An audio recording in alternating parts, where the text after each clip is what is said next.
That's all we need. Good evening, and welcome to the regular meeting of Monday, July 9th, 2018. This time, can we have the roll call, please? Councilmember Durossette and Councilmember Lane are absent. Vice Mayor Kline. Here. Councilmember Ryno. Here. And Mayor Vierra. Here. Next, we will have the invocation by Lauren Gregory from the Victory Assembly of God, followed by the Pledge of Allegiance. Father, we once again come before you tonight, just asking you for wisdom and grace, Lord, as we decide the business of the people, Lord. We pray for your blessings upon these meetings, Father, and unity and one mind and one heart in your holy name. Amen. Amen. Pledge allegiance to the flag of the United States of America and to the republic for which it stands, one nation, under God, indivisible, with liberty and justice for all.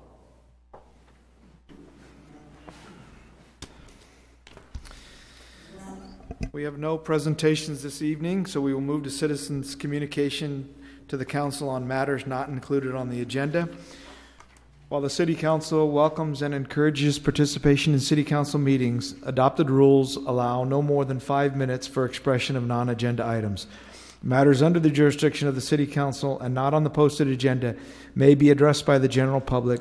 However, California law prohibits the City Council from taking action on any matter which is not on the posted agenda unless it is determined to be an emergency by the City Council.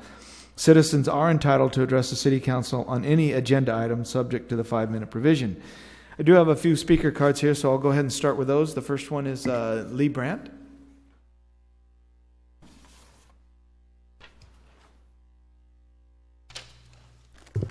My name is Lee Brandt. I live at 2104 Haley Aloha here in Ceres. And I had to write everything down because otherwise I'd forget. So I was going to stand up here and talk about closing all the fireworks stands in Ceres. But there's been a more pressing matter that needs to be addressed, and that's the illegal fireworks. You know, the flying ones that terrify small children, animals, not to mention the average Joe citizen that worries about having his house, trees, cars blowing up from flying debris falling from the sky that's been set on fire. I would like to see some type of task force set up, even if it's only for a few weeks during these trying times. I know Ceres is not money rich and public safety is stretched to the max, but something has to be done. I would also like to suggest that the fine for the first offense be set at $10,000 and 100 hours community service. Second offense could be $15,000 and 200 hours of community service. As a member of the Measure H committee, from what I understand, the Ceres voters voted to pay a half-cent sales tax to increase the safety and welfare of Ceres residents. Instead of buying wants, I would like to see public safety use the money for the needs to keep us safe and somewhat sane. And that's all I got to say. The next, I have Richard Evans.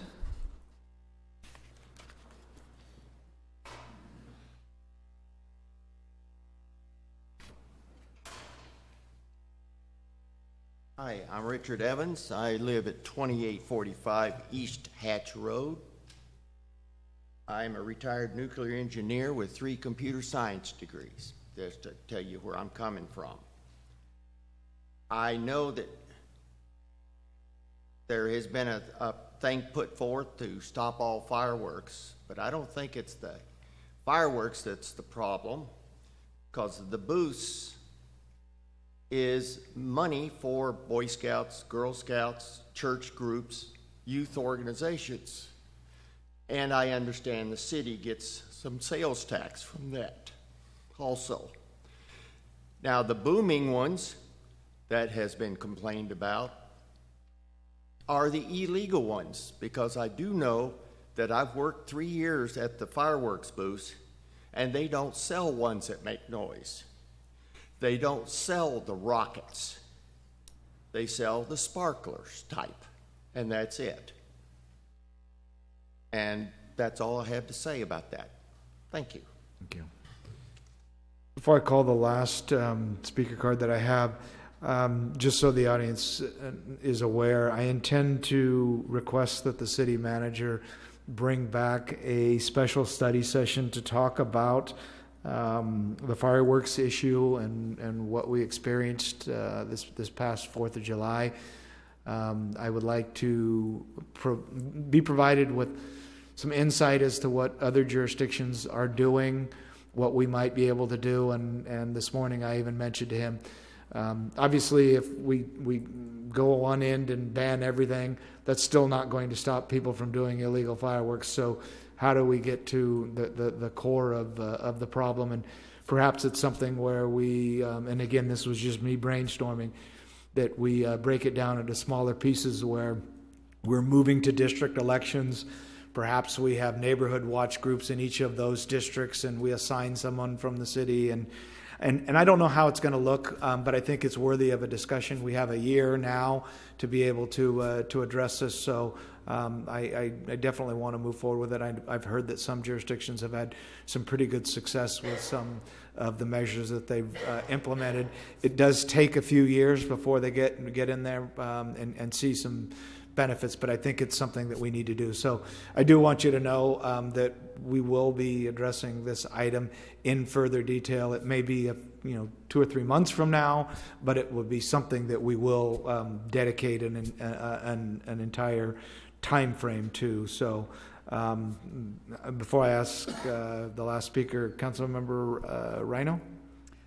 Well, rather than wait until next July to deal with it, couldn't we get something in place where we could even do kind of a startup and do New Year's Eve? Because New Year's Eve is bad as well. Well, and I agree. I mean, I want to do it before that. I mean, Mr. Wells, is that something we can have within the next couple months?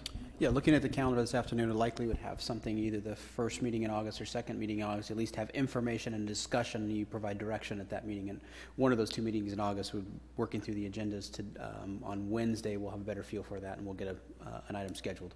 Okay. That timing would work. Okay. Any other questions? No. Okay. The next speaker card I have is it Vierra Evans? Okay. Well, I want you to understand, I think there's some validity for the safe and sane ones, and so how we intermesh all of that, I think we need to talk about as a group, because I know that there's a lot of good that comes, and so how it ultimately ends up looking, I don't know, but we want to get some input and see what's been working and what hasn't, and hear from the PD and the fire side of things as well. So just stay tuned. We'll have an open dialogue and discussion about that. At this time, is there anyone else that would like to speak to a council on a non-agenda item? Dave Pratt, series. I think you got a bigger problem than what you think.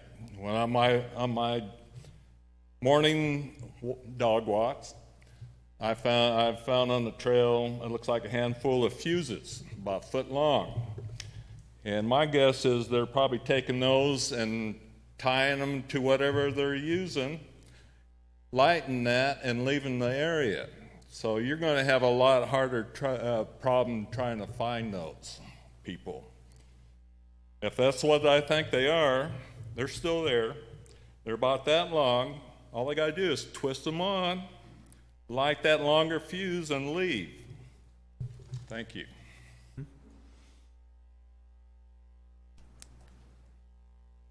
Yes.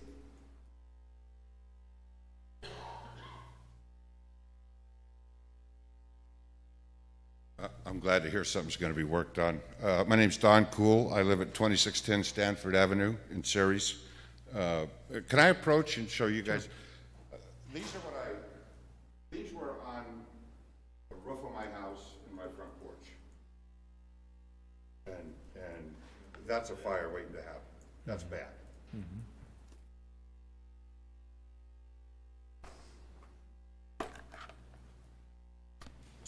So this is something that's been going on for years in Ceres. This isn't something that's new. It just didn't start last year. I've been back in Ceres for 12 years, and it used to be a joke. We used to have friends come over. We'd get in a chair, sit out in the side yard, and say, well, you don't have to go anywhere. We can just watch a fireworks show here in town, you know. I didn't really notice how bad it was till I got a dog that didn't like the fireworks and that stuff like this. And it's pretty sad when it gets to the point to where you're afraid to leave home. You don't know if you're going to come back to a home. And what's your animal going to do? Kill himself, bouncing off the walls in the house? I mean, nobody should be put through that stuff. And it's irritating. So as I heard the noise going off, I heard them getting closer and closer, and I look out my window, and they're in the middle of the street, 15 feet from my front yard, letting them off. And I'm like, are you friggin' kidding me? Mm-hmm. And it's like, well, I'm not going to call PD because I probably won't even get through, because it was like a war zone out there. I could only imagine, So I thought, I did something that Brent, I swear to God, I'm not proud of this, but I had to do it. I went in the garage and I got my baseball bat and I went outside and I went across the street and I told the dude, I said, look here, if I see one more go off over my house, I'm going to start on your truck, and then when I'm done with your truck, I'm going to come back and I'm going to start on you. And I must have had a really crazy look in my eyes, because I turned around and walked away, went in the house, and I thought, boy, that was stupid. I'm outnumbered like 8-1, So I called my neighbor, who's a big old boy, and he was outside. He goes, yeah, I'll come back, yep. And I said, all right. So I looked outside, and I'll be darned if they weren't packing up and leaving. So I lucked out, and I apologize for behaving that way. But I've done some reading also on the fireworks, because I don't know if anybody has seen the video of L.A. It was unbelievable. I'd never seen anything like it. I mean, it was almost laughable. And so we're not the only place. It's all up and down the valley. It's all over in the state of California. But there's a town in Wisconsin, and they were having a problem, and they started this program about 3 years ago. And what they did is they have a citizen group of about a half dozen people, and for the 4th, they use their own vehicles, and they're in direct contact with PD, and they hit these neighborhoods, and then they call PD and give them the locations, and then PD rolls in. Because these people do have spotters, and I saw this the other night for the first time I saw it. The people that were setting them off in the street, they had a guy over on 9th Street watching for traffic, and they had another one on K Street watching for traffic. And then the two guys give thumbs up, and then the guy runs out and he lights it. Boom, away they go. So they know they're coming, and then they haul. So something to think about. I'm sure there's lots of people that wouldn't mind getting involved. I myself wouldn't mind getting involved. You can call on me anytime. So anyway. Just so you know, the action that we took, an officer doesn't have to be present. Is that correct? That's correct. Our ordinance we can cite the property owner, the tenant, or anybody on the property, or all of them on the property. So the ordinance is very broad, and it is $1,000 per citation. The challenge is having the bodies necessary to implement that. The witness requirement would be something if we were able to prosecute somebody criminally. So those are the things, some of the things we want to talk about. I'm with Lee.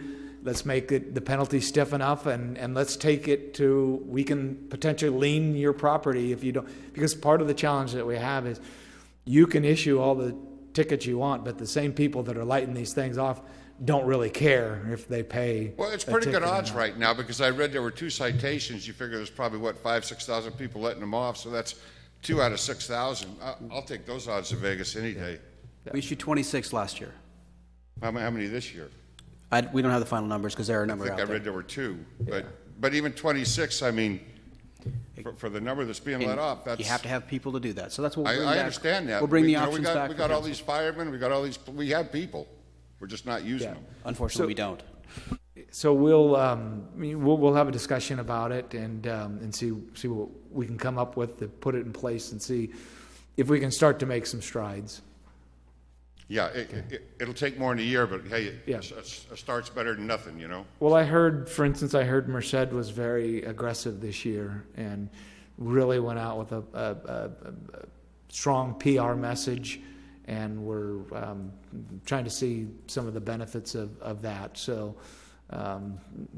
maybe it takes a couple of examples to be set and people getting written up before something happens, but we've got to do something. I agree, and I agree with Councilmember Ryno. The 4th of July is one thing, but New Year's is just as bad, and worse because there's guns involved. Me personally, I was concerned about going outside when it gets dark because all that gunfire that goes up in the air has to come down somewhere. And so it's a dangerous situation. So, but we need to find a balance because there are obviously always two sides to everything, and so we'll address that in August, and definitely if you want and you want to be notified, just let Diane know before you go. Just write your name down and email or something, and when we get to that point, we can email you and let you know when that actual date will be. Yeah, I'd like that. Thanks. Okay. Anyone else?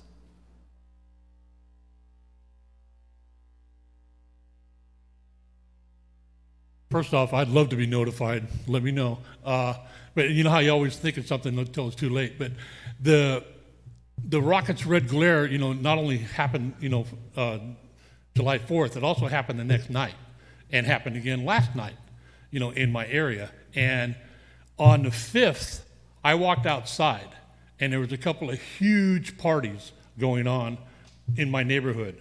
One is right across the street from me, and then another one was just right down the block from me. Well, they saw me out in my front yard. I was on the phone. I called PD.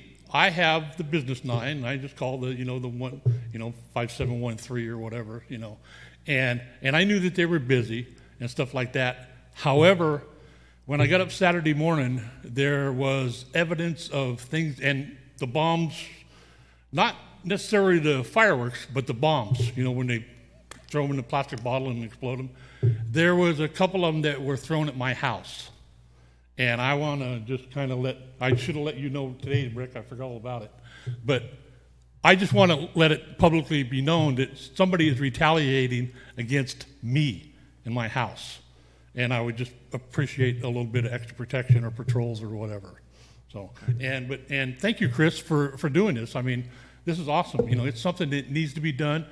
And I don't have the answer, and I'm sure none of us here have the answer, but, that's what we're all for. If we brainstorm, something maybe come of it, Sure. And Linda, so sorry about Spud.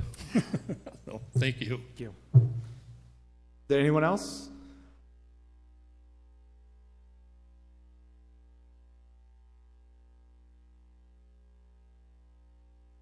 Gene Yankley series.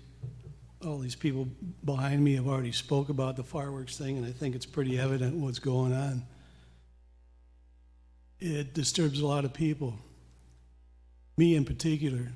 For years now, I've left the city on the 4th of July and stayed before and longer, before the 4th and after the 4th. I'm a war veteran, and I suffer from anxiety at times, and those things are quite tremendous, especially this last New Year's, which I didn't leave town. But I leave town almost every year. I haven't missed a year in years just to get out of the area because it's disturbing. It's just, if you have to fine them, the gentleman back there said, some high fines, but, going from 1,000, I don't know if the state says anything about that, what you can be fined. Maybe the city can add some kind of other fee on it, but I think at least $2,000. And I always thought that when somebody was caught with aerial things like mortars and stuff, that these would become more than a misdemeanor or a citation, that they would fall into a felony. But I guess you have to transport it. But if you buy it from somebody, you're transporting, as far as I'm concerned. So you should be arrested and thrown in jail until there's a court date or bail out. And another issue that I brought up many times is the signage that's around Ceres. It's disgusting on how we have to put up with all that stuff. And I've been working with Walmart to get a sign off of their property there. I guess somebody must have called KB Home down here because they were doing a weekend. They would put them up on the weekend along Whitmore and Morgan Road and Service, and then they'd take them down before Monday morning, and the next weekend they'd put them back up again. So I guess somebody must have made a phone call. Maybe it was Tom or something. And but we still have that issue. Like I've said before, it becomes monkey see, monkey do. Somebody puts up a sign somewhere, then the next people think that they can do it too because nothing happens to them. So what I would like to know is are these people getting fined? I mean, I took some signs and gave them to Toby Wells not too long ago, And there's still postings on Service Road of different individual businesses, nice signs too. And one of the other things I'd like to know is, because a lot of them are posted on telephone poles or what we might call utility poles, where's the responsibility of those businesses, whether it's PG&E or TID or somebody owns these poles? Why do we have to have the expense of the city taking everything down? Everybody has a loss in a business. Some people say 1%, 10%. Why should we foot the bill and the manpower to take all this stuff down when some other companies have responsibility too? Okay. Anyone else?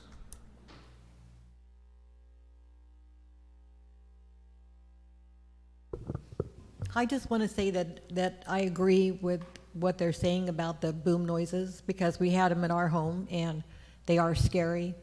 But I just want to say, when we come to discuss the pros and cons of this, I've worked at the fireworks booth with our church, and I see where the money goes that we raise to children's ministries, to the food pantries for our homeless, for the ministries that help support our churches. We're not an expensive, huge community, so I know that all of these churches and our youth that have the fireworks booth, the money goes to great causes to keep them going. So as you said, we've got two issues here we need to look at. I understand both of them. I'm really pleased that you're saying you understand both of them, but I just don't want to see the local people hurt because of other people that are doing the horrendous stuff. To me, that's not quite fair either, so that's something we kind of need to keep in mind also, I think. So thank you.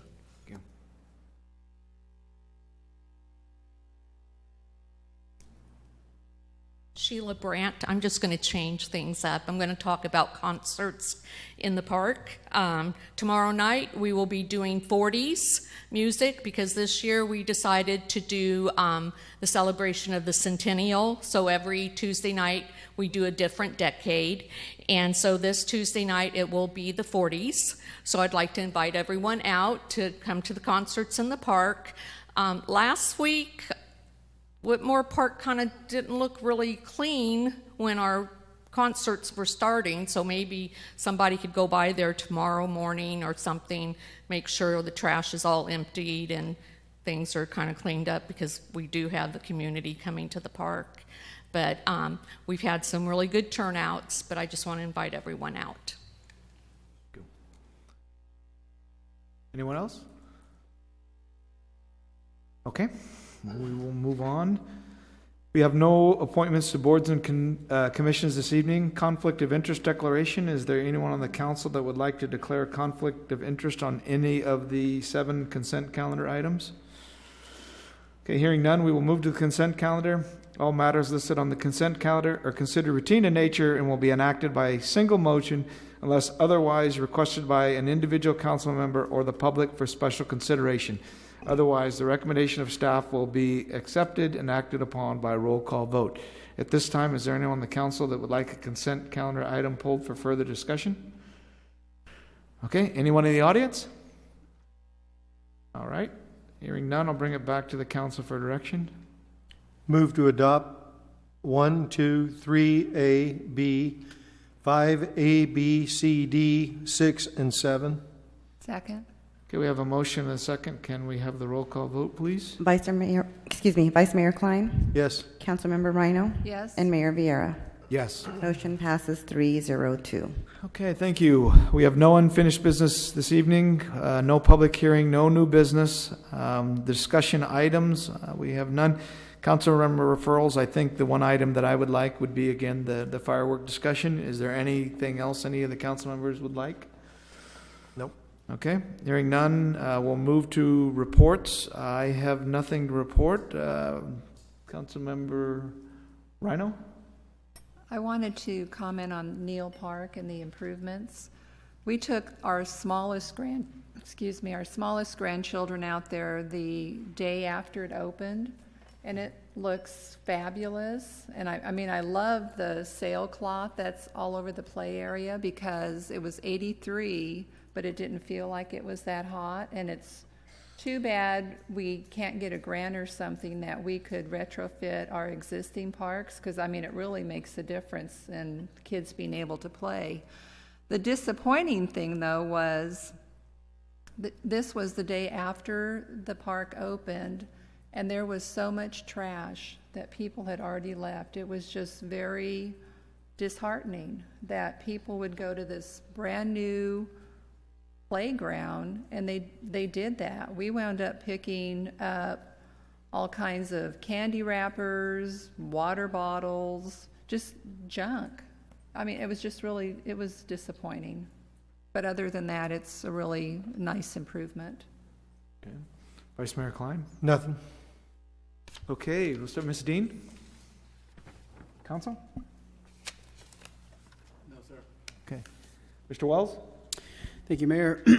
Just a reminder, as we're entering into November, the first election process as district election begins shortly. So the nomination period begins on July 16th through August 10th, and then would be extended if any incumbent decides not to run till August 15th. So that will be coming soon. Pay attention to our city website for any details and information.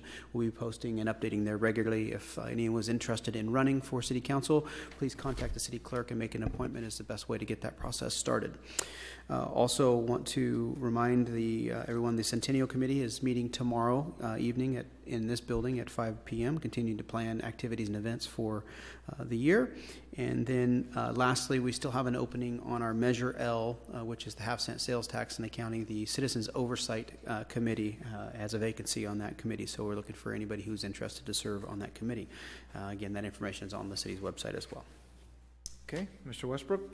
Yeah, there's a new restaurant that's opened up. It's called Fire Up Grill. They are at the old El Roselle on Mitchell Road. The chamber is going to be having a ribbon cutting at 4 o'clock this Friday, the 13th. So if you could come, that would be great. Okay. Mr. Jordan? Thank you, Mayor. Just an update on the Mitchell Service Project. We will be moving the traffic from the east side to the west side here this week. So we'll be flopping the traffic from where it currently has been.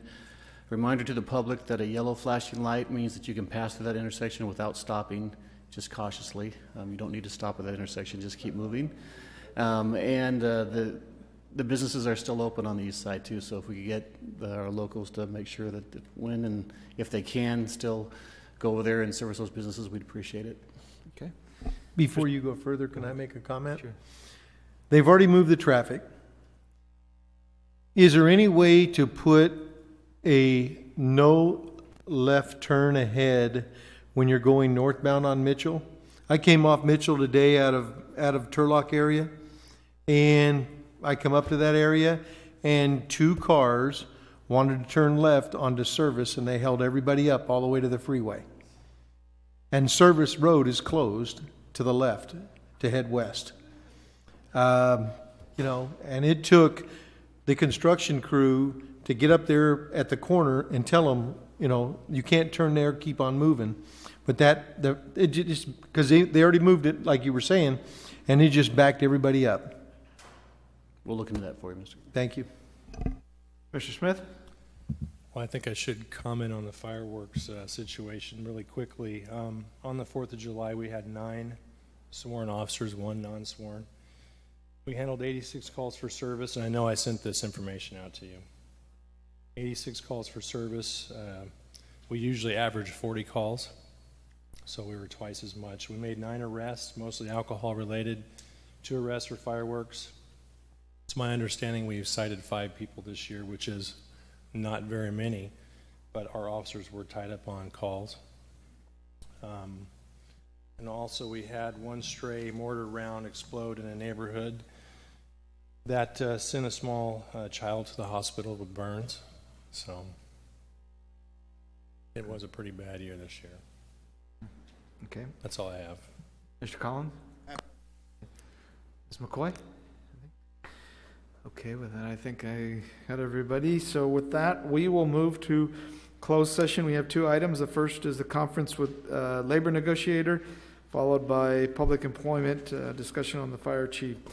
At that point, I don't think we'll have anything to report out from closed session, but we will then adjourn from there to our next regularly scheduled council meeting, which will be Monday, July 23rd at 6 p.m. Thank you.